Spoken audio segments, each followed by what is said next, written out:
The mafia boss silenced everyone, until the brave waitress stood up to him. The restaurant was too quiet for a Friday night. Soft jazz played, but no one laughed. Forks paused mid-air. Chairs shifted without sound. Then the doors opened, and the temperature seemed to drop, not outside, but inside every person who turned their head to see him. Cairo Ravelli didn't walk like a man with money. He moved like a man who never needed to ask for permission. His coat slid off his shoulders with ease. One of his men took it without a word. The others scanned the room like danger had followed them in. Cairo didn't smile. He didn't greet the hostess. He walked straight past her toward the velvet booth in the corner, his booth. The same one he claimed every Friday night like clockwork. No reservations, no announcements. He didn't need them. Leora Hale adjusted the tray in her hand and felt the weight of the entire room land on her shoulders. She was already halfway through her shift, hands sore, mind tired. But when the manager locked eyes with her from across the room and gave the smallest nod, she knew what it meant. She was serving him. Again, her shoes moved before her nerves did. With water in hand, she walked toward his table like nothing was wrong. Even though everything inside her begged her to move slower, Cairo's head turned slightly as she approached, but he said nothing. His eyes, sharp and calm, flicked over her once, then returned to his men. Their conversation was already low, hushed about some deal by the river. Something that didn't belong near plates and napkins. "Hi viewers, kindly tell us where you're watching from and what time it is." Leora didn't flinch.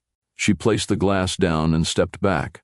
She'd done this before, but tonight felt heavier, like the wine wasn't the only thing about to be poured wrong. Cairo turned his head slowly. "Brunello Reserve?" "Yes, sir," she replied. He blinked once. "That's not what I asked for."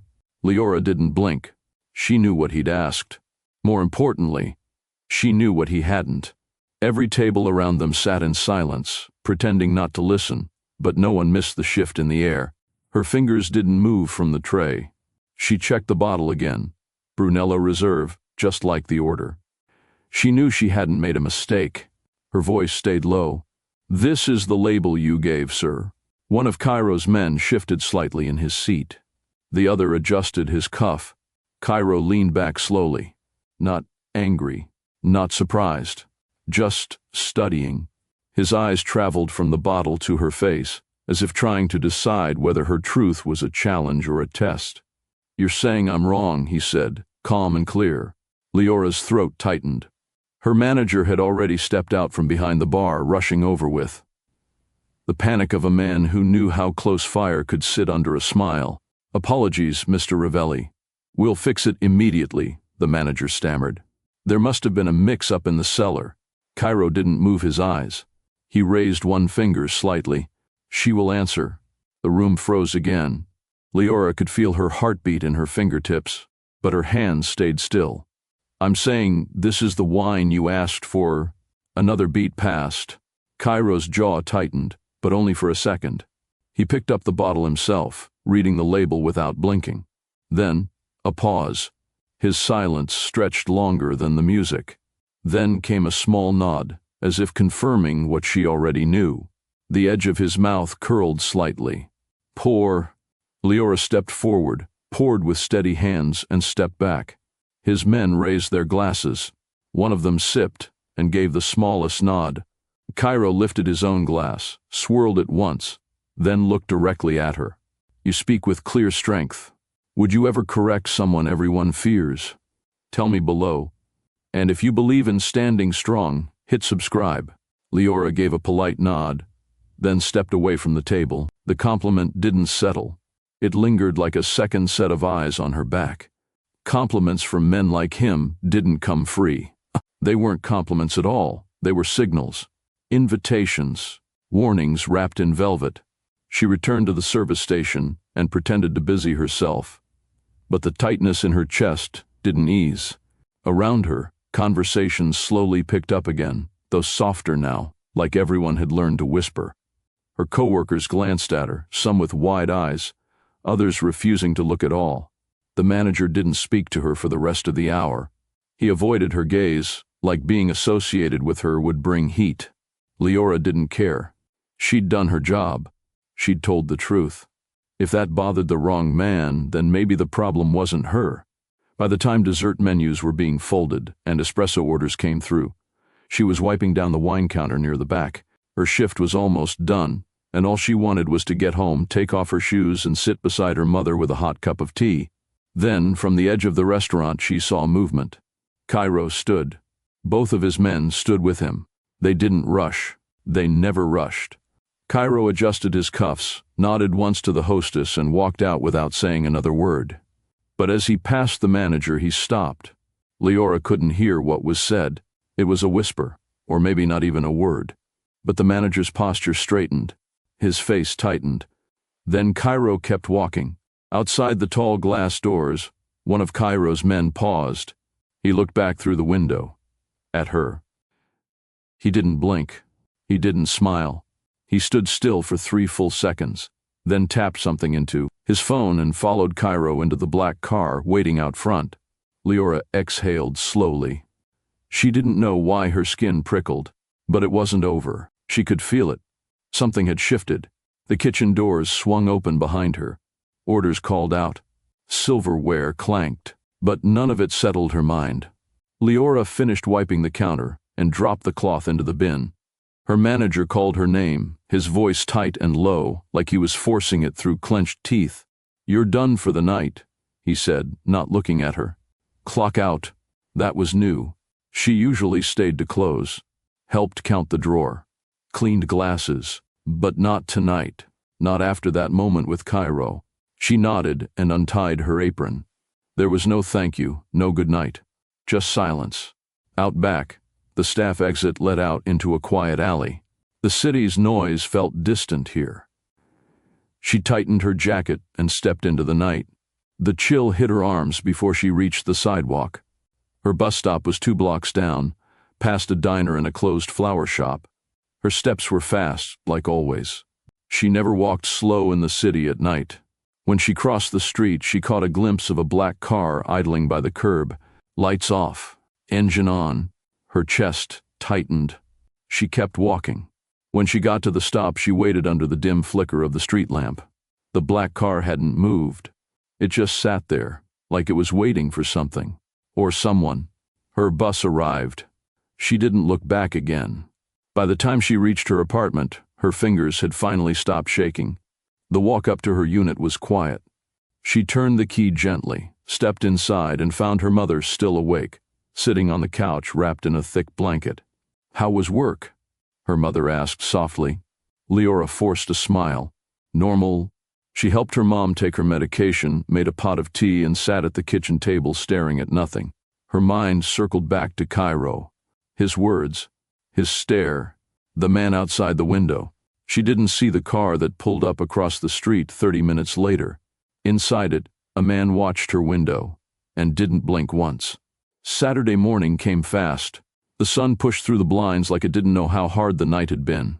Leora stood over the stove, scrambling eggs for her mother, trying to pretend nothing felt off. But her phone buzzed against the counter, and her stomach dropped before she even checked it. It was the restaurant manager.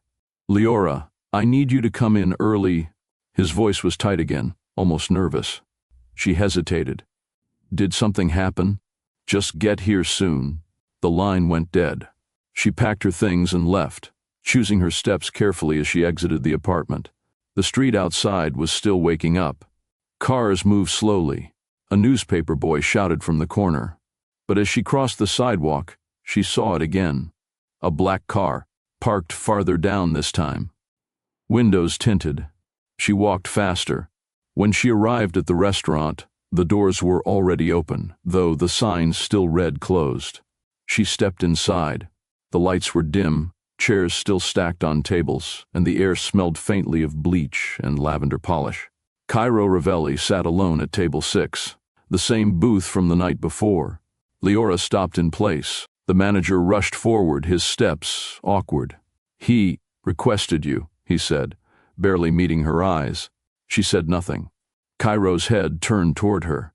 His hands were folded on the table, calm, steady. "You stood up for yourself," he said. "Few people do." Leora walked forward but didn't sit. Why am I here? To talk. She crossed her arms. I have nothing to say. Then answer one thing, he said. Why did you speak up? Because I was right. Cairo nodded once, slowly. Then he tapped his finger once on the table. You interest me. Her breath caught in her throat. I don't want your interest, she said. That was the second time in less than 24 hours that she stunned him. His eyes didn't narrow. They sharpened. I respect strength. She didn't move, and across the room one of his men pulled out a chair, as if this conversation wasn't over, but only just beginning. The knock on her door didn't come. It was the ring of her phone that shattered the silence. Leora was mid-sip of her morning tea when the screen lit up. Her manager again. She hadn't even made it to Sunday. Leora, he said, breathless. He's back. He's at the restaurant. He asked for you. No greeting. No explanation. Just a request she couldn't refuse. She stared at the floor for a long moment before answering, I'll be there. She left her tea half drunk and helped her mother into her sweater before handing her a pillbox and a bottle of water. I'll be back before lunch, she said, trying to sound steady. But her chest was tight again, the same tension that hadn't left since Friday. The city looked the same, but it felt different. Her steps quickened once she saw the same black car 2 blocks from her apartment. A man leaned against it this time, sunglasses on despite the gray sky. He didn't move, just watched. Inside the restaurant, the lighting hadn't been adjusted. Tables still sat untouched from last night's closing. Cairo was seated at the same booth, alone, one hand resting over a small envelope on the table. He didn't stand. He didn't speak when she approached. He only looked up once she stood in front of him. You came, he said. You asked, she replied. He gestured toward the seat across from him. She didn't sit. Her arms folded across her chest. I don't like wasting time, she said. Neither do I, he answered calmly. He pushed the envelope forward. This is for your mother. She stared at it. The edges were thick, packed. She didn't reach for it. Your file says she needs monthly care, he added. That clinic doesn't take patients without insurance. You're 4 months behind. Her jaw clenched. You read my file? I don't guess about people I respect. She looked down at the envelope, then back at him. I don't take money from people who follow me home. Cairo didn't flinch. His face remained still, unreadable, but something in his eyes shifted, like interest sharpening into intent. Following you wasn't meant to harm, he said. It was protection. I have enemies. If someone knew I spoke to you that night, they'd try to reach you before I could. You don't protect people like me, she said flatly. I protect what I value. She looked him over. You don't know me. I know enough, he said. You stood your ground. Twice. That alone puts you in a category most people never reach. Leora glanced at the envelope again. Her breath slowed, but her fingers stayed at her sides. You think money means I'll owe you something, she said. I think money solves problems, he replied. And you have problems. Her voice sharpened. So do you. A pause. Cairo looked amused, but not mocking. You think I want something in return? She nodded. No one gives without expecting. You're right, he admitted. I expect honesty. I expect respect. But I won't buy you. Her eyes narrowed. Then what is this? A line, he said. You get to decide if you'll cross it. She picked up the envelope, not to keep it, but to see it, feel the weight of it. Then she dropped it back on the table. My line is clear, she said. I don't take from men who try to pull strings. Cairo leaned back. The corner of his mouth lifted, but it wasn't a smile. So you've drawn your boundary. I have. He studied her for another moment. Most people draw lines in sand. Yours feels like stone. Leora didn't respond. She turned to leave. Behind her, Cairo didn't stop her. He tapped his finger once on the table, and that same black car was already waiting outside.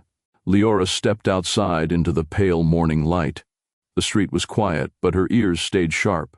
She didn't glance at the car idling near the curb. She already knew it was his.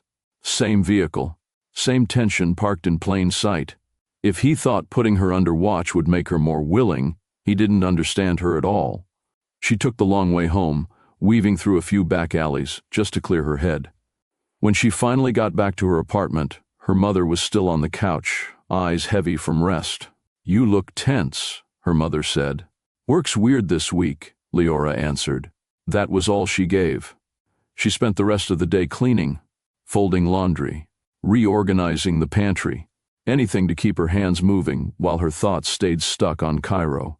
The envelope. The way he looked at her like she was a puzzle he didn't expect to find, but refused to leave unsolved. As evening neared, the shadows in her apartment stretched across the walls. She had just finished heating soup when her phone buzzed again. Unknown number. "I don't play games." "You shouldn't either." No name. No context. Leora didn't respond. She turned the phone over and stared out the window. No cars. No men in suits. But her skin stayed tight. Later that night, while brushing her mother's hair, she caught her own reflection in the mirror. She didn't recognize the look in her eyes. Not fear, but a readiness. The kind that came from having nothing left to lose but her voice. She checked the locks on the door 3 times before going to bed. She kept the hall light on. What she didn't know was that 2 hours after midnight, someone would slip into her apartment. They didn't take anything. They didn't break a lock. But in the morning, when Leora walked into the living room, a single photo sat in the middle of the kitchen table. It was the one of her and her mother, pulled from its frame, placed face up, dead center. Leora didn't scream. She didn't move for a long moment either. The morning air felt colder now, thicker. She stared at the photo, just her and her mother smiling in their old garden, now sitting like a message she didn't ask for. Her chest tightened as her eyes scanned the room. Nothing else was touched. Drawers closed. Cabinets locked. Even the door hadn't been forced. She backed away and checked every lock again. The windows, the hallway, the bathroom, all untouched. But someone had been here. Someone with a key, or someone who didn't need one. Her mother walked out slowly, rubbing her eyes. "Everything okay?" Leora picked up the photo and shoved it back into the drawer. "Yeah. Just organizing old things." Her voice stayed steady, but her hands moved faster.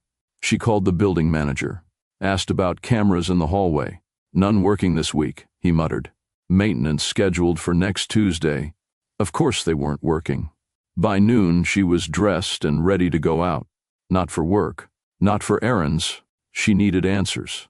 She needed to know who sent that message. And only one person had reason to rattle her without breaking her. She walked into the restaurant without calling ahead. Cairo wasn't there. The manager nearly dropped the glass he was drying when he saw her. "I wasn't expecting you." "I figured." He glanced toward the back. "You want to check the schedule?" "I want to know what you told him." The color left his face. "Told who?" "Cairo. Nothing. I swear." "You're lying," she said quietly. His eyes darted behind her. She turned.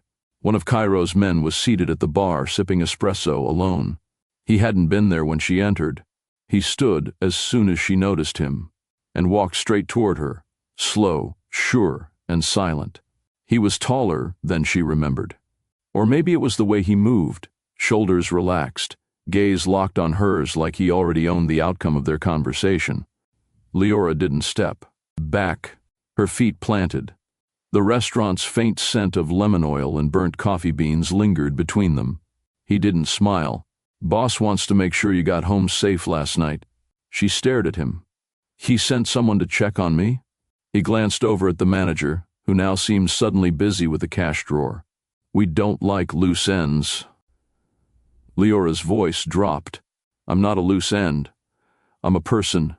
He nodded once, not in agreement, but acknowledgement. Like a fact was just stated and filed away. Then you know how rare that is. People usually fold or follow. You didn't do either.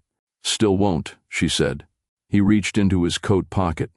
Her body tensed, but all he pulled out was a small card. He slid it across the table. "If something feels off, call this number. Boss won't admit it, but he doesn't want anything happening to you." She didn't touch the card. "You break into my home, leave a picture on my table, then hand me a lifeline? That wasn't from us." That made her pause. "What?" "We watched your building." No one entered under our watch. Her heart pounded harder. Then, who did? He didn't answer. He just looked toward the front door. Don't be too proud to call. Then he left. The manager finally looked up, his hands visibly shaking. You didn't tell him anything, did you? Leora asked. The man swallowed. I don't even know what he wants. She walked out without another word. The card still sat untouched on the table. But that night, after locking the windows and placing a chair under the doorknob, she kept her phone close. And before going to sleep, she placed that same photo back in its frame. But this time, faced it backward. It started with a knock, not loud, not rushed. Just 3 slow taps against her door, like the person on the other side already knew she was home and already knew she'd open. Leora froze in the hallway, dish towel in one hand, hair tied up, her mother asleep in the next room. She didn't speak. She looked through the peephole. Renzo, same sharp jaw, same trimmed beard, same tailored black coat he wore like armor. He didn't look impatient, just ready. Leora opened the door halfway, chain still fastened. What do you want? He met her eyes. To talk. We already talked. This isn't a warning. Then what is it? He pulled a small folder from under his coat and held it up for her to see. Proof. Leora narrowed her eyes but didn't open the door further. You're being watched, Renzo said. No kidding. Not by us. That gave her pause. He flipped open the folder, just enough for her to see the photos. Grainy images of her mother walking to the pharmacy. Leora handing over cash at the bus stop. A shadow in the corner of the frame. Different angle. Different camera. These were taken yesterday, he said. By who? Unknown. Not one of ours. That's why I'm here. She closed the door. Undid the chain. Opened it all the way. Renzo stepped in, but only to the edge of the mat. Kairos said to offer you protection. Discreet. No cost. No ties. There's always a tie, she said. He said you'd say that. She crossed her arms. What did he say I'd do next? Renzo gave a half smile. Probably throw me out. She didn't smile back. Then he knows me well. And just like that, she pointed to the door. Out. Renzo didn't argue. He stepped back, calm as ever, like her reaction was already written in a playbook he memorized. He didn't threaten, didn't plead. He left the folder on her kitchen table and walked out without another word. The door clicked shut behind him. Leora locked it twice. She sat at the table, staring at the photos. The angles weren't ones she could explain. Her mother, waiting at the clinic entrance. Leora stepping into the corner market. A blurry figure behind a row of parked cars. None of these looked like something Kairos people had taken. There was no showmanship, no message, just surveillance. Cold and quiet. She called the clinic, asked about security footage, hoping to spot the person behind the lens. The receptionist paused too long. There was a man here yesterday, the woman admitted. He asked questions, said he was with the family. Tall, wore a suit. We assumed. You assumed wrong, Leora said. After hanging up, she stood by the window. Her fingers gripped the curtain, pulling it back just enough to see the street. No car, no one standing across the sidewalk. But that didn't mean she felt safe. Her mother walked into the room, moving slow but alert. You're tense again. Leora turned. Did anyone talk to you at the clinic yesterday? Just the nurse. No man in a suit? No one waiting outside? Her mother looked confused. No. Should I be worried? Leora forced a smile. No, just making sure.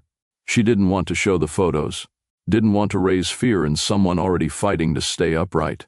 Later, as she stood at the sink washing the same plate twice, her phone buzzed across the counter. She dried her hands quickly and grabbed it. No name, no emoji, just a text. Dinner, 9 p.m. You need to understand what happens next. Her chest tightened. She stared at the time. 6:43 p.m. He wasn't asking. Leora didn't answer the text. She paced the kitchen, phone in hand, weighing every option. Ignore him, and risk losing control of the situation. Go, and risk giving him more than he deserved. Either choice felt like surrender. She poured tea she didn't drink, and stared at the clock like it might stop if she did. By 8:30 p.m., her mother was tucked into bed, soft breathing echoing from the next room. Leora stood in the mirror, pulling her curls into a bun, changing into a simple dark blouse and jeans. Nothing fancy, nothing that could be mistaken for effort. She ordered a car, not his, and made sure the driver didn't linger when she stepped out near the restaurant. But when she entered the address Cairo had texted, it wasn't a restaurant. It was a clinic, her mother's clinic. The front desk receptionist looked up, surprised to see her. "I'm here to see someone," Leora said slowly. "Go down the hall. Last door on the right." Her steps echoed down the clean, sterile hallway. The lights overhead buzzed faintly. Everything smelled of antiseptic and sharp lemon. When she reached the door, she paused. Inside, she heard two voices, one deep, one older, male. She turned the handle slowly. The door opened into an office, soft lighting, wall lined with medical degrees and framed photos of charity events. Behind the desk stood the director of the clinic, hands folded. Across from him, in a chair that didn't belong to this place, Cairo Ravelli. He looked up, calm, relaxed. She froze in the doorway. The director smiled weakly. "Leora, Mr. Ravelli and I were just finalizing a new donation. He's offered to fund a patient care program. Your mother is already on the list." Cairo stood, buttoning his jacket. "I wanted you to see what happens next." Her jaw tightened, and her fingers curled into fists. Leora didn't move.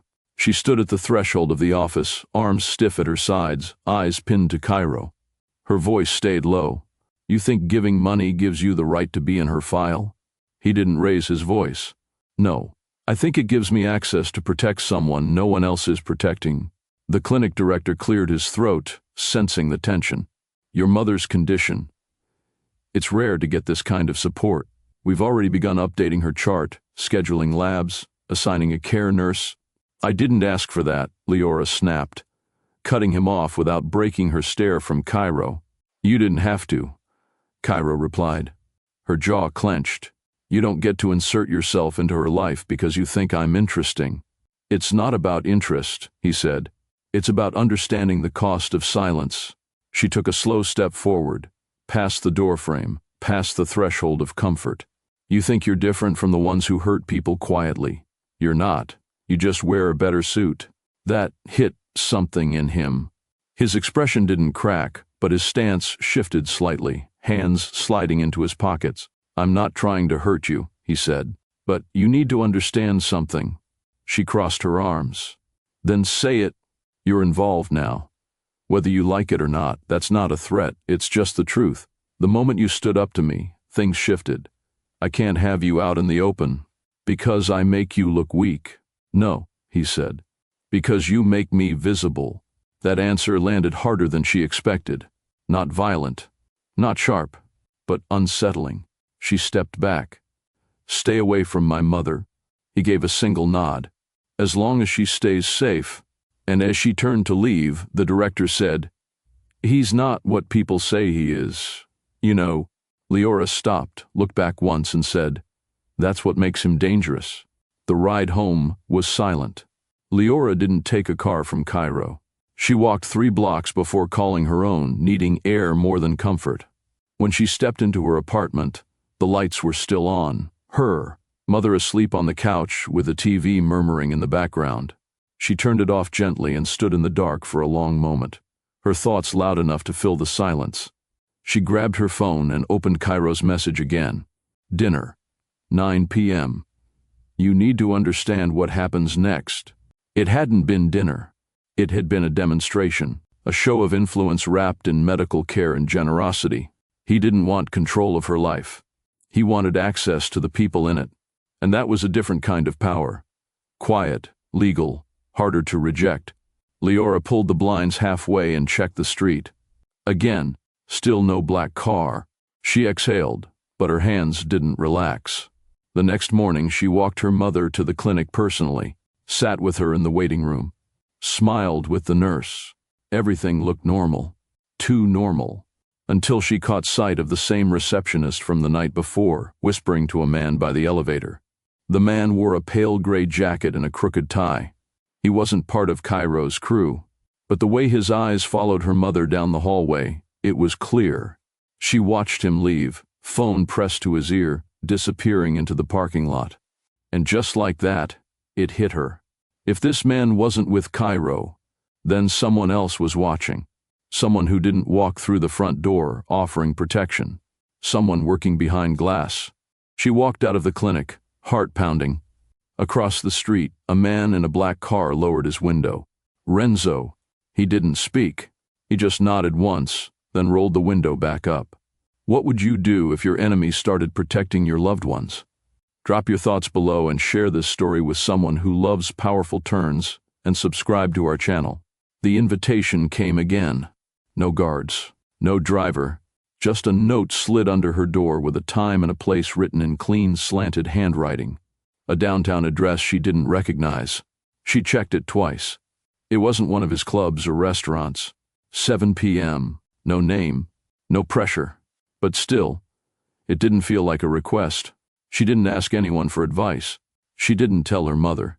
By now, she knew the more she talked about Cairo, the more real he became in her world.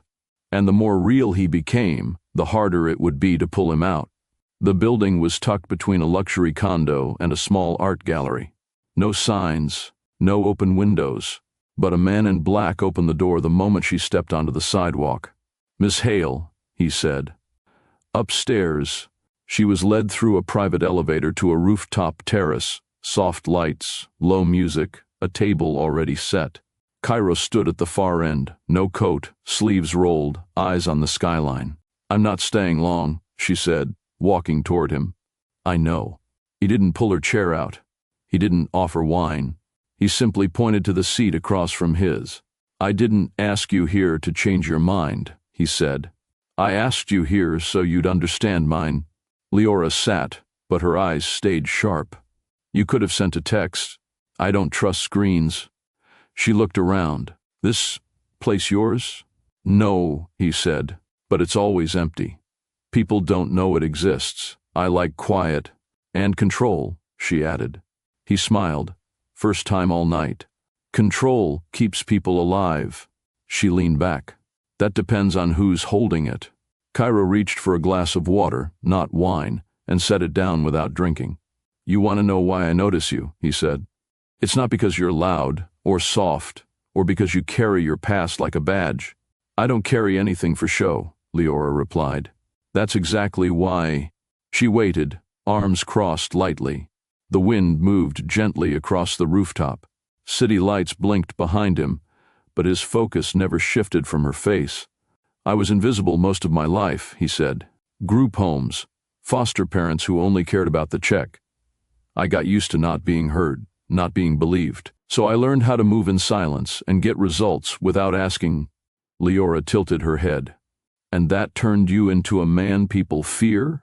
"That turned me into a man people don't forget."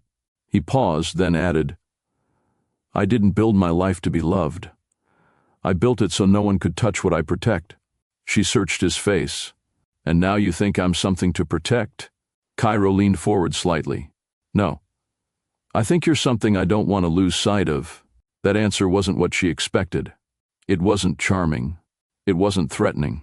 It was human, but it didn't make her feel safe. If anything, it made the air thicker between them. "Why me?" she asked, more quietly this time.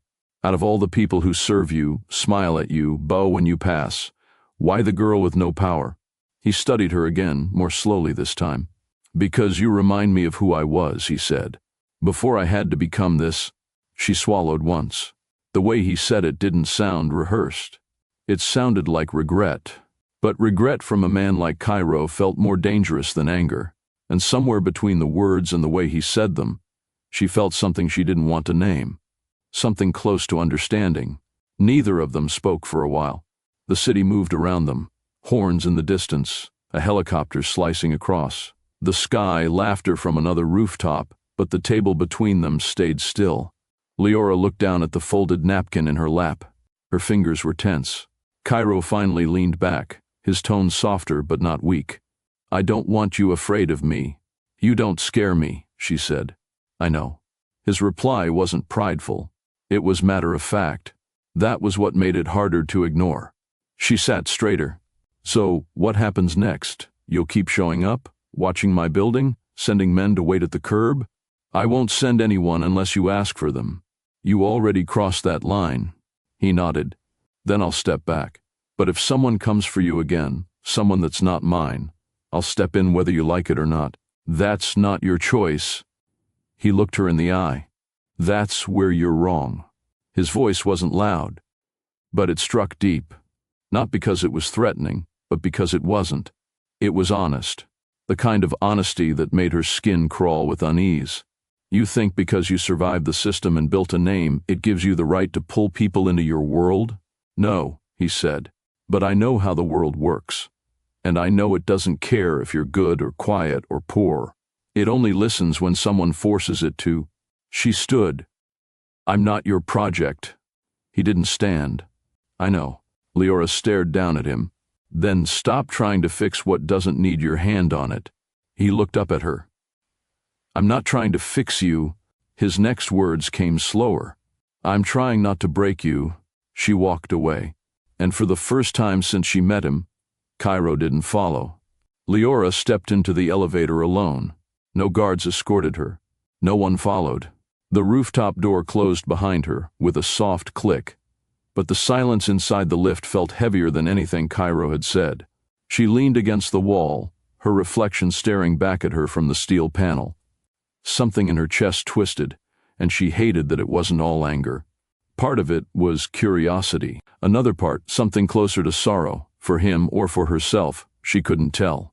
When she reached the lobby, the man at the desk didn't ask questions. He only nodded once and opened the door. The sidewalk outside felt too loud. Car horns, music from passing windows, life moving like it hadn't paused upstairs with that man who spoke about pain like it was currency. She walked 4 blocks before calling a ride. At home, the apartment was dim. Her mother had left the light on in the kitchen, just like always. Leora turned it off and poured a glass of water with shaky hands. She hadn't eaten. Couldn't. She stood by the window for a long time. No car, no figure in black, nothing to tell her she was being watched. But she didn't trust peace when it came this easy. She changed clothes and sat on the edge of her bed, still wired. Her phone buzzed. Unknown number. She opened it. "You stood taller tonight. I noticed." She stared at the message, then deleted it. No response. It wasn't until she got under the blanket and shut her eyes that she heard the knock. Not the front door. Her bedroom window. Soft, but there. She sat up straight, heart in her throat. It came again. One knock. She walked toward the window carefully, pulled back the curtain. But nothing was there, except a plain white card slid under the glass, weighted by a stone. Leora unlocked the window slowly and pulled the card inside. It was blank on the front, just heavy white paper. Thick, clean, no logo, no initials. On the back, in black ink, 4 words. "He's not protecting you." No signature, no instructions. She turned it over again, as if more information might magically appear. Her hand didn't shake, but her pulse was loud in her ears. She looked out the window. Streetlight flickered. Shadows stretched along the sidewalk, but no one stood there now. She closed the window, locked it, double-checked every window in the apartment.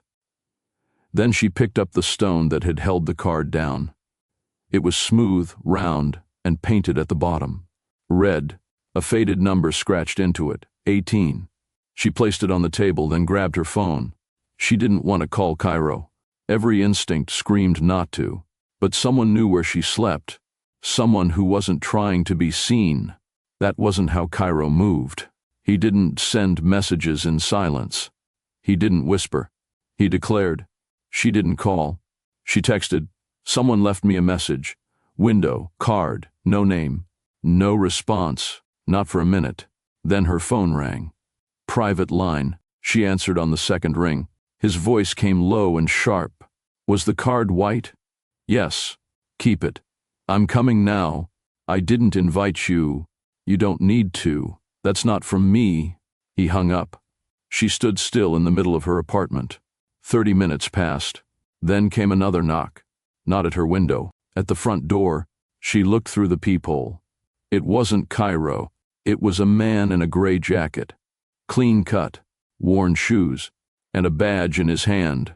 He lifted it slightly and said through the door, "My name is Detective Marin. We need to talk about Mr. Ravelli."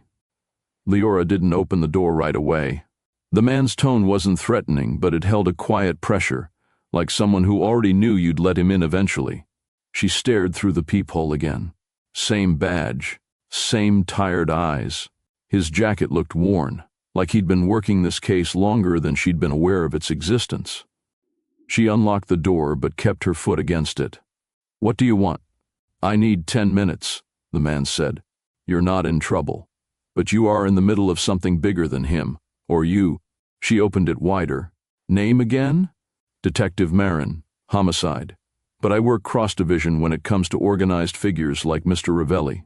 Leora stepped aside. He entered with slow steps, looking around like he expected Cairo's men to come charging through the window. "I'll be clear," he said. "We think you're being used as bait." She folded her arms. "For what?" "To pull Cairo into the open. I didn't ask to be part of that." "You didn't have to." Marin walked to her window, peeked out, then turned back. "People like him don't operate without weakness. Right now, you're the closest thing to it." Leora didn't answer. She didn't know how. A strange mix of insult and truth twisted in her chest. "You think I'm working with him?" she asked. "I think he's watching you, and we're watching him. And somewhere in between someone's going to slip." He reached into his coat, pulled out a folded paper, and handed it over. "Read this. Then decide who you want to be when the dust settles." She unfolded it. A short case summary. Names. Charges. Years listed with redacted records. Cairo's name listed under an alias, used when he was 16. Sealed. Leora didn't ask how he got it. She asked, "What happened to the other names on this list?" Marin looked at her. Most of them disappeared. After the detective left, Leora didn't move for a long time. The paper sat on her kitchen table like it didn't belong in her world. But it did now. It had her name in it, twice. Once listed under contact proximity, the other under non-cooperative witness. She reread the document. The sealed juvenile record. The missing years. Gaps between 16 and 19. And then, suddenly, he reappeared at 20, owning 2 companies, surrounded by silent investors no one could track. She grabbed her laptop and started digging. Public records, business filings, anything tied to the name Cairo Ravelli. Most things checked out, but the years before he turned 20? Empty. The paper trail cut off like someone had wiped it clean. She searched again. Nothing. Then she tried variations of the alias from the file. That's when she found it. A news clipping from a small local paper outside of Boston. A home fire. 3 teens missing. 1 boy survived. Name sealed for privacy. The photo blurred, but the outline of the boy's face, it looked like him. She leaned back, hand over her mouth. Was Cairo the boy who survived? And if so, what had happened in that fire? Her phone buzzed. Unknown number. Again, she didn't answer. Then, a knock. She stepped to the door, hesitated, and looked through the peephole. Renzo. She opened it halfway. What? He didn't waste time. He wants to show you something. I'm not in the mood. It's not about mood. It's about answers. She stared at him, arms crossed. What kind of answers? He stepped aside and nodded toward the car at the curb. The kind that explain who he is when no one's watching. Leora didn't trust the timing, but she wanted to understand, more than she wanted to admit. Leora slid into the back seat of the car without speaking. Renzo didn't ask questions. He didn't offer reassurances. He only nodded once and pulled the door shut behind her. The driver took off without a word. They moved through the city like shadows, past corners she knew and others she didn't. 20 minutes later, the car stopped outside a brick building tucked, between a small community center and a church with peeling paint. It looked like nothing special. No sign, no guards, no marble, no velvet. Renzo stepped out first. Leora followed. "Where are we?" she asked. "A school." She looked around. "Doesn't look like one." He opened the door. "It's not the kind of school people donate to for headlines." Inside, the hallway smelled like chalk and hand sanitizer. The floors were old, but clean. Artwork lined the walls, crayon drawings, scribbled names, stick figures holding hands. Leora's steps slowed. Renzo led her into a classroom at the end of the hall. 20 kids sat in a circle, each with a workbook. A woman with short braids stood at the front, explaining a reading exercise. No one looked up. No one flinched. Renzo stepped aside and motioned for her to watch through the glass. "This is Cairo's quiet place," he said. "He funds it under someone else's name, keeps it off the books. No press, no attention. What kind of school is it? For kids whose mothers live in shelters. Most of them ran from men who looked like they had power. Cairo pays for everything: tuition, books, meals, transport. He even covers rent when the moms get placed." Leora looked inside again. A boy with glasses helped the girl next to him turn the page. "Why show me this?" she asked.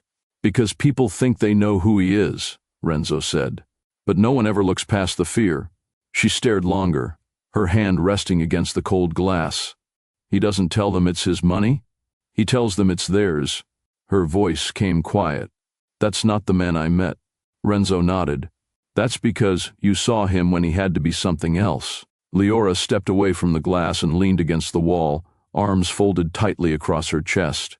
Her mind raced, but her face stayed still. Renzo didn't speak again. He let the silence do what it needed to. She finally turned toward him. "Why hide this?" "He's not the type to explain himself," Renzo said. "Especially not to people he doesn't trust." "Then why am I here?" "Because he's watching how you react, not to impress you. To decide something." She raised an eyebrow. "Decide what?" Renzo hesitated, then said, "Whether to let you all the way in, or walk away for good." The words landed like a weight she wasn't expecting. Leora looked back at the classroom.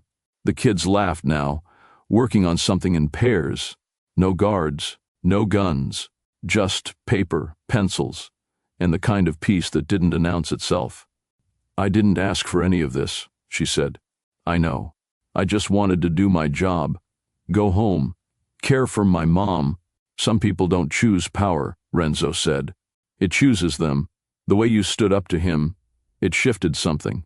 He's been surrounded by silence for years. And then you walked in and told him no. Twice." She shook her head. "That doesn't mean I want to be pulled into his world."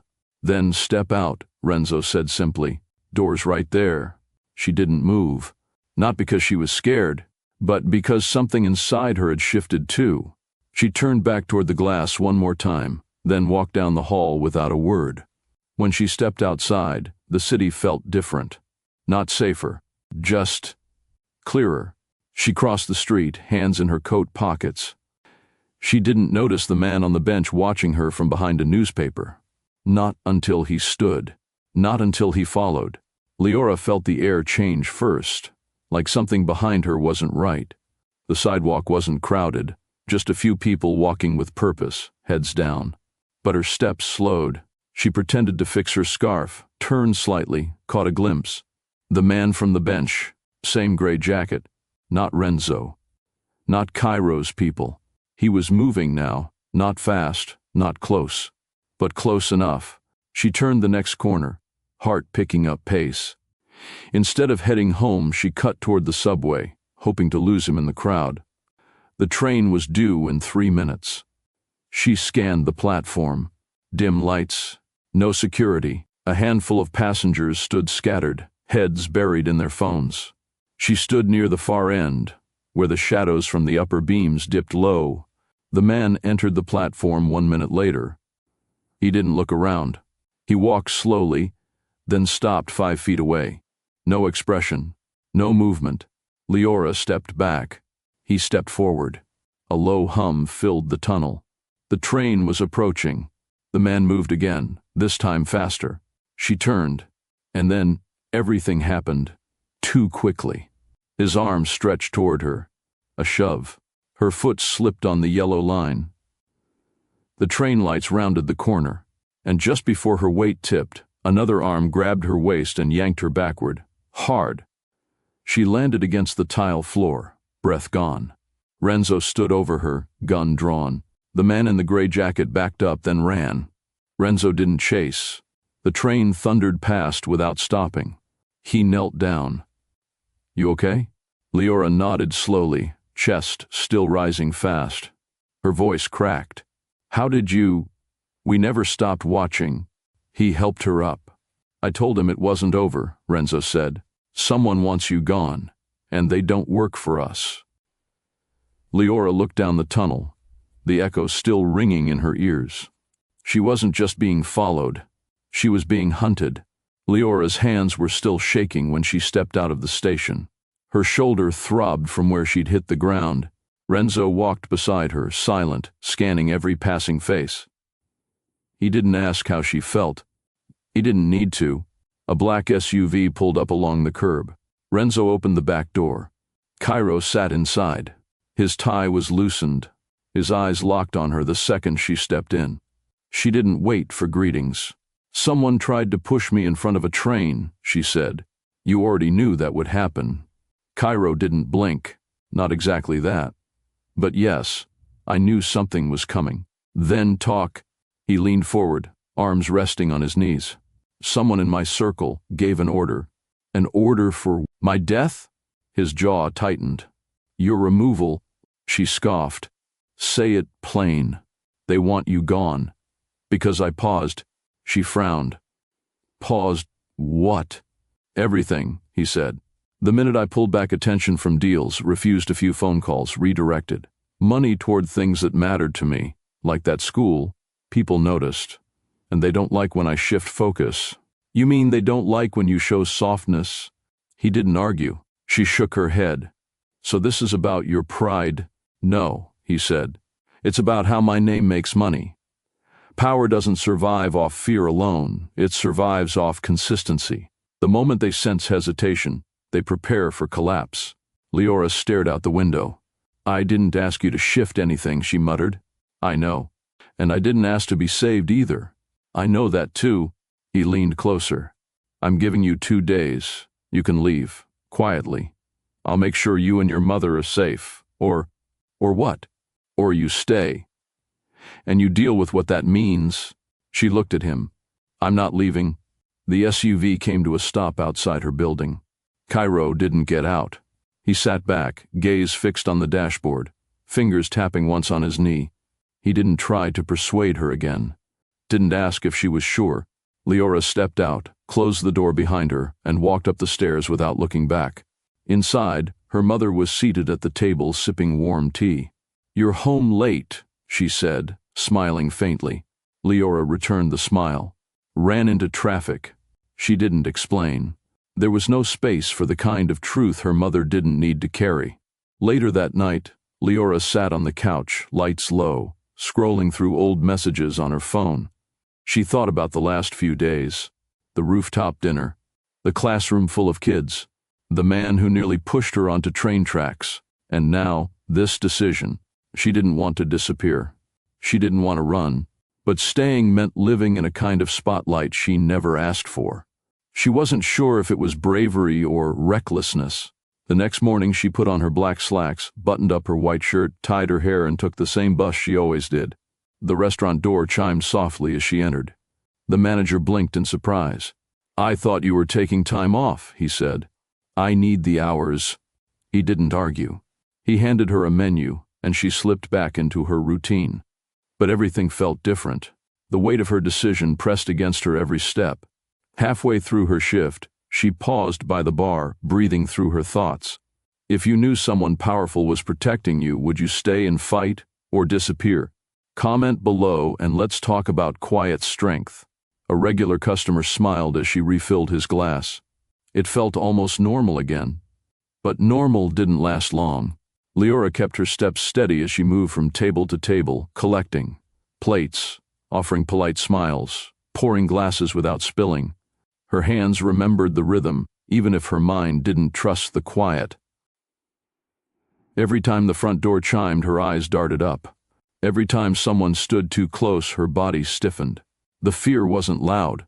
It was quiet, close to the skin, like she expected someone to try again. But nothing happened. Until the end of her shift, she stepped into the back hallway, ready to clock out. The manager wasn't at his desk. His office door stood open, lights off. She peeked inside. Empty. "Marco?" she called. No answer. She asked the hostess, "You seen the manager?" She shook her head. "He left, I think. Said he had to take a call. That was a while ago." Leora walked out the back entrance, scanning the alley. No smoke break. No sign of his car.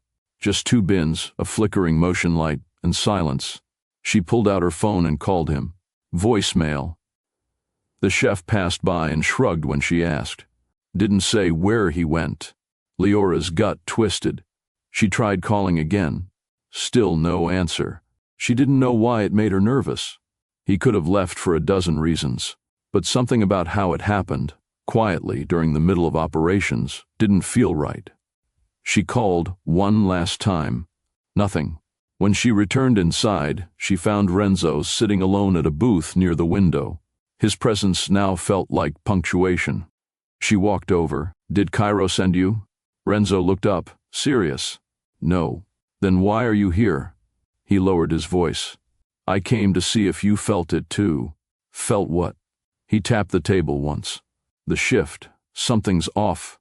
Leora nodded slowly. The manager hadn't left for coffee or lunch. He'd vanished. Leora stepped outside the restaurant with Renzo walking silently beside her. The sun was going down, casting orange streaks across the sidewalks, but the usual warmth of early evening was gone. Something in the air felt sharp, like too many people had gone quiet at once. "Has anyone heard from Marco?" she asked, keeping her voice low. Renzo shook his head. "Not since yesterday afternoon. His phone's off, apartment door locked, car untouched. He wouldn't just leave," she said. "I agree." They reached the corner. Leora slowed her pace. "I want to talk to Cairo," she said. "Tonight." Renzo glanced sideways. "He won't say much more." "He doesn't have to," she replied. "I just want to see how he says it." She didn't explain what she meant by that, but Renzo understood. Sometimes tone told the truth before words did. Back home, Leora helped her mother eat dinner, washed the dishes, then stepped onto the balcony with her phone in hand.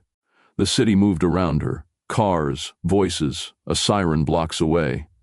But none of it reached her. She called Cairo. He answered on the first ring. "Marco's missing," she said. "I know." "What are you doing about it?" There was a pause. Then, "Everything I can..." "That's not good enough. I didn't say it was..." Another pause. Then she asked, "Do you know who gave the order?" "I have a guess. Will you tell me?" "No." The quiet between them stretched thin. "I can't help you if I don't know what I'm standing in," she said. "You already stepped in it," he replied. "Now you have to choose how deep." She ended the call, stood still, and whispered to no one. Too late for choosing. Leora didn't sleep that night.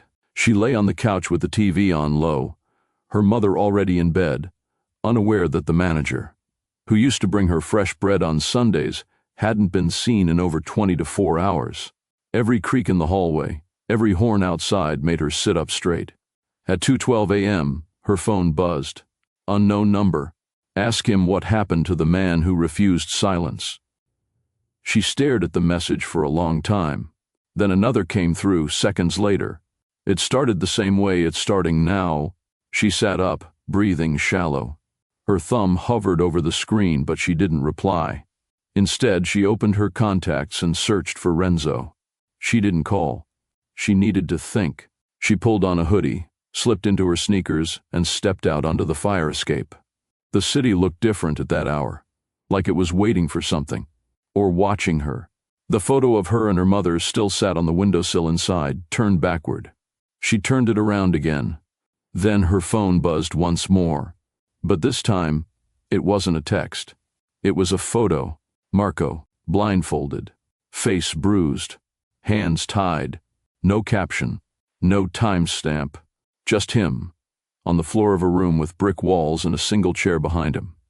Her hands went cold, and her feet, for the first time in days, didn't move. She was no longer just being protected. She was being warned. Someone wanted her to know the line she was walking, and how far they were willing to drag her past it. Leora didn't pack a single thing. She didn't have time. Cairo's man showed up at her door by 6 a.m., hours before the sun had properly touched the city.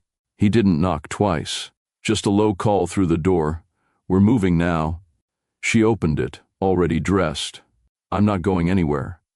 But her mother stood behind her, frail hand on the wall. "If this keeps you alive, you're going." Leora's eyes darted between the man in black and her mother's pale face. Her resistance dropped in silence. 30 minutes later, they were in the back of an unmarked van, curtains over the windows, no words exchanged. Her mother held her hand tightly. Leora didn't speak. The safe house was outside the city, remote. A long driveway led to a 2-story stone house tucked behind trees, security cameras at every corner. Quiet, cold, safe. Cairo wasn't there when they arrived, but his presence was. Leora stepped through the front door and took it in. The heavy silence, the untouched furniture, the clean floors. No scent, no personality. It felt like a space built for hiding, not living. She helped her mother get settled in the first-floor bedroom. Fresh linens, stocked medicine, everything accounted for. That was the part that scared her most. It had all been prepared like they knew she'd end up here. Leora stood in the kitchen that night, arms folded, phone on the counter. No texts, no answers, just shadows on the walls, and thoughts she didn't want to name. At 11:42 p.m., the front door opened. She turned. Cairo stepped in, coat damp from night rain, no guards behind him. "You should have told me," she said, voice low. "I'm telling you now." He walked past her to the small den where a single lamp glowed. Leora followed, and this time when he sat, he looked tired. Not dangerous, not untouchable, just tired. Cairo didn't rush to speak. He sat with one arm draped over the chair, the other resting on the armrest, fingers tapping slowly like he was counting time that didn't belong to him. Leora stood by the bookshelf, arms folded, eyes locked on him. "You built all of this to be untouchable," she said. "And now someone's sending photos of my manager tied to a chair." He nodded once. "I know. So, why am I here? Really?" He looked up. "Because when things go quiet, I stop trusting noise." "That's not an answer." Cairo stood and walked to the window. "Years ago I trusted someone I shouldn't have. She was smart, kind, the only person I let behind the wall." Leora's eyes narrowed. "What happened?" "She sold me out. To a crew I'd helped clean up after. Thought they owed me loyalty. Turns out, money has a louder voice than memory. What did she get for it? Protection. Until they didn't need her either. And you?" He turned, eyes darker now. "I barely made it out." Leora's voice lowered. "Why are you telling me this?" "Because I don't want you to become that ending." She paused. His words sat between them like a truth neither of them wanted to touch too hard. She stepped closer, arms still crossed, but her shoulders dropped slightly. "So you think I'm her?" "No, I think you could be more." Leora looked down. "You want me to trust you after everything?" "I don't expect trust," he said. "I expect choice." For a moment, neither moved. Then he stepped forward, not close enough to trap her, but enough to be honest. He didn't reach for her face. He didn't lean in for anything more. He touched her hand. Just once. Firm, warm, grounded. She didn't pull away. But she didn't lean in either. They stood still. Until her phone buzzed from the kitchen counter. Leora stepped back, slowly pulling her hand from his. The moment broke, but the weight of it stayed in the air between them. She walked across the room and picked up her phone. One notification. Unknown number again. She opened the message. "We found him. The one who ordered her death." Her blood ran cold. Cairo saw the change in her face instantly. "What is it?" She turned the screen so he could read it. His eyes narrowed. That's Renzo's number, she said. He nodded. Yeah. And that message isn't meant for just information. It's timing. What do you mean? It means someone's talking now, or someone's about to stop. She stared at the screen. What if this is about Marco? It might be. Cairo reached into his coat and pulled out a second phone. He made a call, short and clipped. No names, no pleasantries. By the time he hung up, his tone had shifted. They're moving him now. Who? The one we think gave the order. You're not telling me who? Not yet. She stared at him. You still don't trust me. He looked at her. I trust your instinct. But right now, information gets people hurt. Leora tightened her grip on the phone. Her voice was sharp now. I've already been hurt. So has Marco. Cairo stepped toward her, quieter now. That's why I'm trying to finish this clean. You mean fast? Same thing. She looked away, back at the message. There was no location, no details. Just a sentence that promised things were about to move, and fast. And whatever came next, it wouldn't leave room for halfway lines. Where are they taking him? She asked. Cairo hesitated. Somewhere safe. For now. Her gut twisted. Then take me there. He paused, then nodded once. You'll see what truth looks like up close. The car ride was quiet. Cairo sat beside her in the back seat, legs still, arms crossed, eyes forward. Leora didn't speak. She wasn't angry. She was watching. Every detail, every turn. Every time his jaw clenched tighter, she memorized it. They drove for nearly 40 minutes, through a back route outside the city, past warehouses and shuttered buildings. The kind of place you could scream in and no one would come running. Finally, the car slowed in front of a building that looked like it hadn't been touched in years. Faded paint, steel doors, no sign. Two men stood outside, not Cairo's usual crew. Older, dressed casual, but sharp eyes followed them both. Inside, the hall smelled of dust and machine oil. Cairo led her down the corridor without saying a word. The air got colder the deeper they walked. They reached a locked door. One of the men used a keycard. Cairo stepped aside and let Leora enter first. The room wasn't large. Just a table, 2 chairs, and a man slumped forward, handcuffed to a metal loop drilled into the floor. Face bruised. Lip cracked. One eye swollen. Renzo stood in the corner. That him? Cairo asked. Renzo nodded. He gave it up 2 hours ago. Leora's voice was tight. Gave what up? Renzo looked at her. The order. He named who sent it. She moved closer to the table. The man didn't lift his head, but she saw him breathe. Say his name, Cairo said quietly. The man muttered something under his breath. Cairo stepped forward. Louder. The man lifted his face barely. It came from... He coughed. Your cousin. Leora blinked. Cairo didn't react. Not right away. He turned his face toward the wall, jaw clenched. Then, he walked out without a word. Leora followed. The silence outside the room felt heavier than anything that had been said. Cairo didn't speak. But his next move would be personal.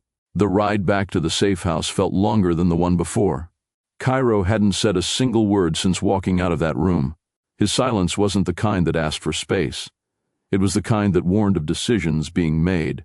Leora sat beside him, her thoughts running circles. Your cousin, she finally said. Why? Cairo kept his eyes on the road ahead. Because I stopped playing by the rules he understood. You mean because of me? No, he said. Because of change. You were just the reason it happened faster. She looked out the window. The night had swallowed the road, leaving only pockets of streetlight. She spoke again, softer now. You going to kill him? He didn't answer. That was enough of an answer. You think this ends if he disappears? She asked. It doesn't end, he said. It resets. Leora turned back toward him. That doesn't sound like peace. It's not, he said. It's control. They arrived at the safe house close to midnight. Cairo didn't wait for his driver to open the door. He stepped out and walked toward the porch with heavy steps. Leora hesitated, then followed. Inside, her mother was asleep, the soft hum of the heater filling the quiet. Cairo poured himself a glass of water, sat on the couch, and stared at nothing. Leora stood near the hallway, watching him. "You trusted him," she said, "like blood. And now?" Cairo looked up. "Now I understand why some people never build homes. Because betrayal feels worse when it comes through a door you opened yourself." Her phone buzzed again. She pulled it out slowly. "Renzo," she answered. His voice was clear, calm. "We found him." Her heart stopped. Renzo continued, "We found the one who ordered your death." Leora froze. Not Marco's, not Cairo's, hers. And suddenly, everything they thought they knew shifted again. The call ended, but Leora's pulse didn't slow. Her phone slipped from her hand onto the couch beside her. Cairo turned at the sound, eyes sharp again. She didn't wait for him to ask. "Renzo found out who ordered the hit on me." Cairo's stare didn't waver. "Who?" She hesitated, then spoke the name. "Your cousin." He didn't blink, didn't flinch. Instead, he leaned back, one hand slowly rubbing his jaw, the same way he did when deep thought pulled harder than rage. "I thought it might be him," Cairo muttered. Leora's eyes narrowed. "And you didn't say anything?" "I needed proof, not suspicion." He stood and walked to the window. The blinds were closed, but he didn't open them. His shoulders had stiffened again, no longer tired, ready. Leora rose. Why would he do it? What could possibly make him want me dead? Cairo's voice came low. "Because softness threatens the power he worships. He thinks you're going soft. He thinks I'm slipping." She shook her head. "Because you saved a school? Because you didn't kill me when I talked back?" Cairo's voice sharpened. "Because the first paused." He turned to her, eyes darker than before. "I paused meetings. I delayed moves. I turned attention inward, toward things that mattered, not just things that paid. And that made him feel like what? Like I was losing grip. Like someone needed to remind me how power is kept." Leora walked closer. "And now you're going after him?" "Yes." Her voice raised. "With what? A gun?" He didn't answer. Didn't need to. He already knew what he was going to do. She stepped in front of him, blocking the hallway. "Think about what you're about to carry." He didn't step back, and he didn't step around her. Not yet. Leora sat on the edge of the couch, elbows on her knees, phone resting between her palms. Her fingers didn't move. The voice on the other end had delivered the message plainly. There was no drama in it, no build-up, just fact. Renzo's voice had been steady when he said it. "Your name was on the list." Her throat stayed dry. Whose list? The same one that had Marco, same circle, same plan. And it was Cairo's cousin? "Confirmed," Renzo said. "He thought removing you would stop the shift he saw coming, that if he made it look like a rival hit, Cairo would go back to the old ways." Leora stood, heart pounding. "You think he knew it wouldn't work?" "I think he didn't care." When the call ended, Cairo hadn't moved. He stood by the window still, one hand resting on the frame, eyes on nothing. He hadn't spoken since hearing her say what Renzo found. She walked to him slowly. "He came after me," she said, voice quiet but heavy. "That's not strategy, that's personal." Cairo nodded, but the look on his face was colder now. "He used you to prove I was weak. If I let him live, that proof becomes fact." Leora stared at him. "Then prove it wrong. Don't give them the reaction they expect." He turned toward her.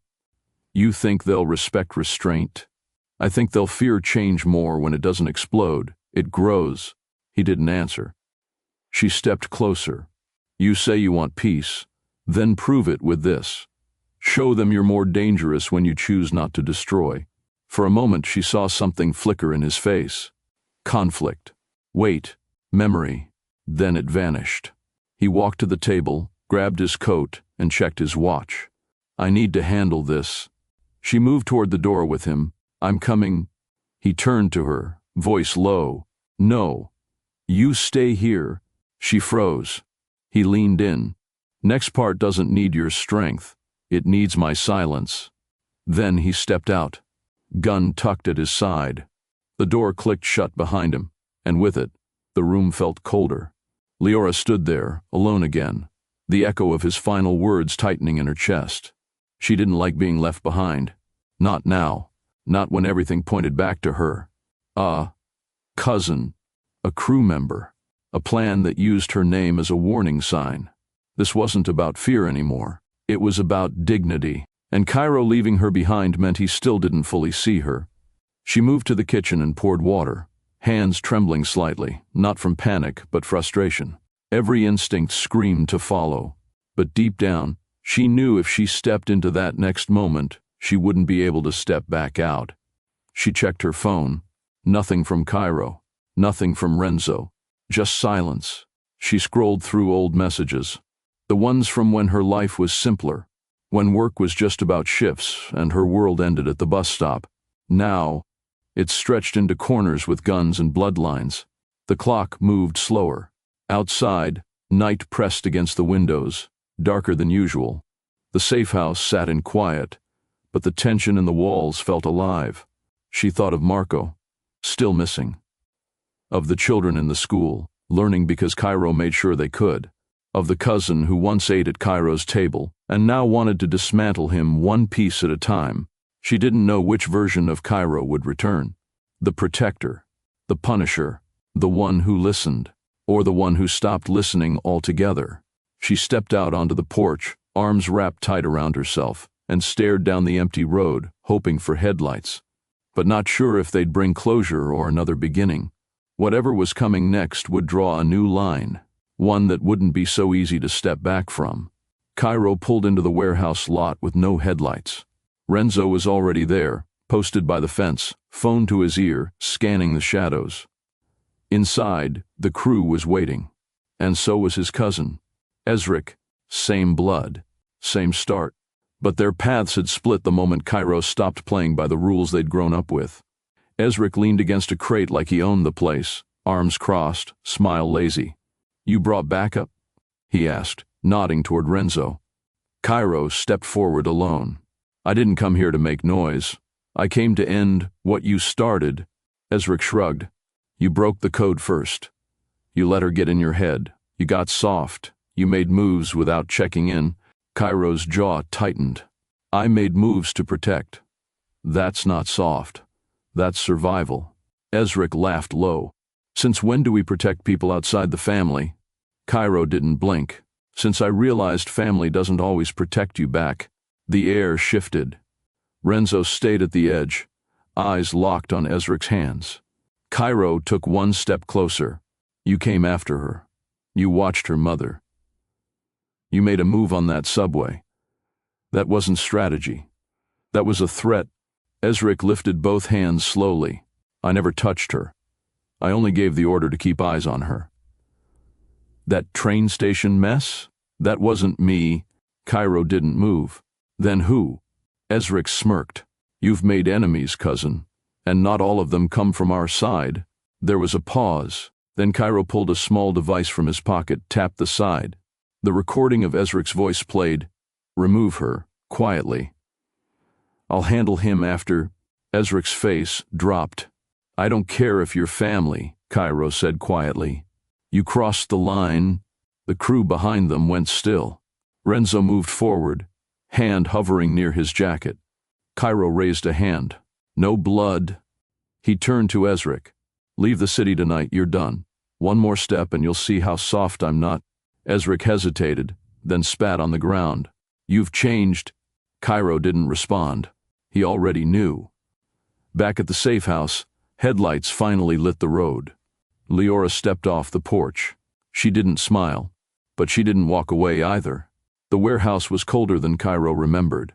Concrete floor, steel beams, the kind of place where ghosts of old business still hung in the air. Ezric stood near a rusted conveyor belt, hands in his jacket, eyes unreadable. Cairo walked in slow, each step echoing. Renzo stayed near the door, silent. Ezric smirked. "You really came alone." "I'm not the one hiding behind names anymore," Cairo replied. Ezric chuckled. "You think showing restraint makes you stronger?" Cairo kept walking. "I think knowing when not to kill is harder than pulling a trigger." Ezric's eyes narrowed. That's what this is about? Her? The waitress with backbone? She's not the problem. You are. You let her change your rhythm. No, Cairo said. You tried to erase her because she reminded you of who we used to be. Ezric stepped forward, voice sharp now. She made you soft. She made me think, Cairo corrected. And you feared that. Ezric's face twisted. You built an empire off fear. And now you're trading it in for schools and silence? I'm not trading anything, Cairo said, calm. I'm evolving. The words landed hard. Ezric turned his back, breathing heavier. You lost your edge. Cairo stepped closer. No. I sharpened it differently. Ezric spun around, fists clenched. So what now? You kill me? Cairo didn't move. No. That caught Ezric off guard. No, he repeated. I'm not going to spill your blood, Cairo said. But you're done. Your name, your ties. Everything you ever touched under my flag is gone. I don't erase you. I mark you. Ezric flinched. You think you can banish me? Cairo leaned in. I already have. He turned to walk away, leaving Ezric standing alone in the same place they once built something from dust. The silence he left behind was louder than any bullet. Back at the safe house, Leora moved through the quiet rooms, still replaying Cairo's parting words. She wasn't scared, not in the way her younger self might have been. She was more aware now of how much she didn't know about Cairo's world and how quickly it could turn. She carried a tray with 2 cups of tea to the sitting room, thinking maybe her mom would want to talk. But the silence told her something else. Her mom was asleep in the back room, door still locked. Leora placed the tray on the table and reached for her phone. Then, a floorboard creaked. She paused. Another creak. From the kitchen, she turned. A man stepped into view, uninvited. Tall, thin, dressed like he didn't belong anywhere near this place. He didn't speak. He just watched her. Leora's pulse kicked up, but her hands stayed steady. What do you want? She asked. He smiled, wrong and too calm. You're braver than the others. She didn't reply. She took a step back toward the table. You know, he said, when a man like Cairo keeps something off the table, the people around him tend to get nervous. Leora grabbed the teacup, and when a stranger walks into someone's space uninvited, smart women do this. She threw the hot tea into his face. He screamed, staggering back. She didn't wait. She bolted for the hallway, hit the silent alarm hidden near the thermostat, then ran to lock herself in the guest room, dialing Cairo with trembling fingers. The phone rang once, twice. He picked up. Cairo, she breathed. Someone's here. I hit the alarm. Where are you? In the back room. I locked it. I'm okay. But I don't know if he's still. I'm on my way.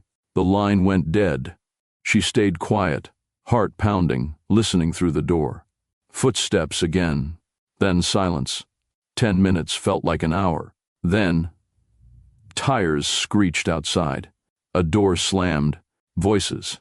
A thud. The front door flew open. Leora unlocked the room and stepped into the hall. Cairo was already standing in the entryway, but his face didn't look relieved. It looked conflicted. He didn't ask if she was okay. He didn't check the man Renzo had dragged out. He just looked at her. Then he said the words that made everything else fall away. Will you stay in my world, or leave now before it changes you too? He wasn't angry. He wasn't cold. He was asking from somewhere deeper, where the truth lived. And he was giving her the choice, not as protection, but as a warning. The kitchen light was dim, casting a soft glow across the counter where 2 mugs sat untouched. Leora stood across from Cairo, arms folded. The weight of the last few weeks pressed against her chest, but it wasn't fear anymore. It was choice. You said something earlier, she said slowly, her voice steady, that I needed to decide whether to stay in your world or walk away. Cairo nodded once. He looked more tired than she'd ever seen him, but also clearer. I've made my choice, she said. I'm not running. But I don't want to be swallowed by someone else's life. I've spent years finding my own voice, my own space. I won't give that up. Not even for you." His jaw twitched, but not with anger. She stepped closer. "I don't want to belong to anyone. I want to build something that's mine. My way." Cairo leaned on the edge of the counter, hands gripping it lightly. Then his voice dropped, low and even. "Then start here," he said. "No more shadows. No more behind-the-scenes help. No more silent watchmen outside your door, unless you ask for them." She frowned. "What do you mean?" Cairo reached into his jacket pocket and pulled out a folded sheet of paper. "This," he said, setting it down, "is a full transfer of ownership. The restaurant where we met? It's yours now, under your name. All permits, property, and profit. Clean, legal, and untied to me." Leora stared at the document. "You loved that place," he added. "You worked like every detail mattered. That kind of fire. It deserves space to grow." She blinked back, the sting rising in her chest. "You're serious?" "I don't offer things twice." Leora looked down again. It felt like a moment out of someone else's story, not hers, but it was hers now. And it had always been coming to this, a place where she could choose. "You were right," she whispered, "about quiet things holding power." He didn't speak. She looked up. "But I want to do this on my terms, with my staff, my decisions, my hands." Cairo gave a small, nearly imperceptible nod. "Then make it yours." They stood in silence for a moment longer, the weight between them shifting, not vanishing, but evolving. Then she reached for the document. "I'll sign it." A small smile, the real kind, tugged at Cairo's mouth, and Leora, for the first time in a long time, felt the ground beneath her belonged to her again. The following morning, Leora walked into the restaurant alone. No guards, no luxury car drop-off, no one waiting behind tinted windows. Just her. The kitchen crew blinked in surprise when she stepped inside. The morning prep hadn't started yet, but her presence was louder than any spoken announcement.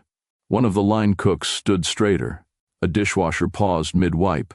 Her manager, well, former manager, looked at her like he was about to ask if she was okay. She beat him to it.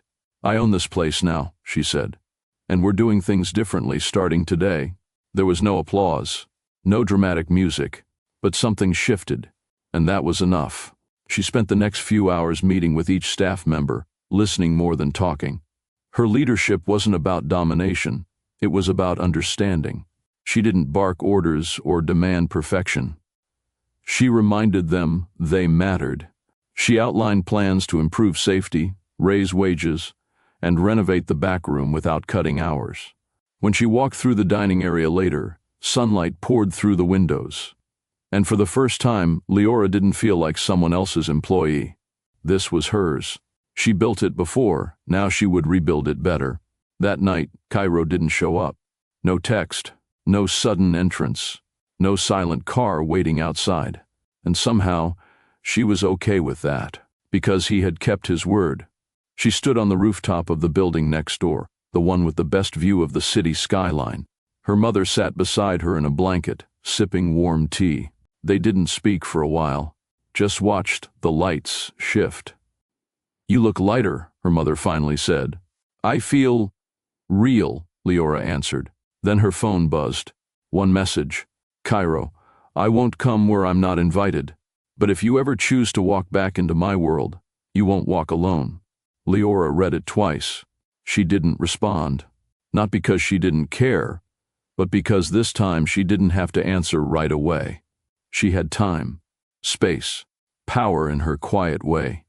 And as the city lights danced below them, her mother reached for her hand and whispered, "You chose well." The final frame lingers on Leora's quiet smile. Power doesn't always look like loud voices or big names. Sometimes, it's the girl who said no. If you felt this story, leave a comment, hit like, and share it with someone who believes in quiet justice. And in the end, she didn't raise her voice, break anything, or beg to be understood. She simply chose herself, and that choice changed everything. If this story moved you, share it with someone who believes in quiet strength, real loyalty, and love that doesn't come easy.